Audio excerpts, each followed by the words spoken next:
آج ہم نے اس ویڈیو میں سواد اور زواد سے شروع ہونے والے بہت سے نئے الفاظ کا استعمال کرتے ہوئے بچوں کو ایک بہت ہی دلچسپ کہانی سنائی ہے۔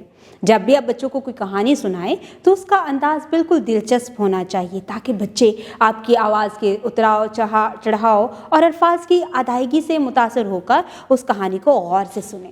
جب آپ بچے کو کتاب سے تصویر بھی دکھا رہے ہوں گے اور ساتھ کہانی سنا رہے ہوں گے تو بچے اس پر زیادہ غور سے اس کو سمجھ سکتے ہیں۔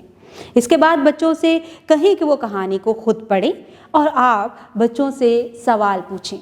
سوال ہمیشہ ایسا پوچھیں جس کا جواب حروف تہجی کے مطابق ہو، جیسے یہاں پر سواد اور زواد سے شروع ہونے والے بہت سے نئے الفاظ ہیں۔ آپ جب بھی سوال پوچھیں گے تو جواب صرف سواد اور زواد سے بننے والے الفاظ ہی ہونا چاہیے تاکہ بچے بہتر طریقے سے حروف تہجی کو روزمرہ زندگی میں استعمال کرنا سیکھ جائیں اور الفاظ کی بہتر ادائیگی بھی سیکھ سکیں۔ اس کے ساتھ ہی آپ نے آج بچے کو تختہ سیاہ پر بہت ہی اچھے طریقے سے سراہی بنانا سکھایا ہے۔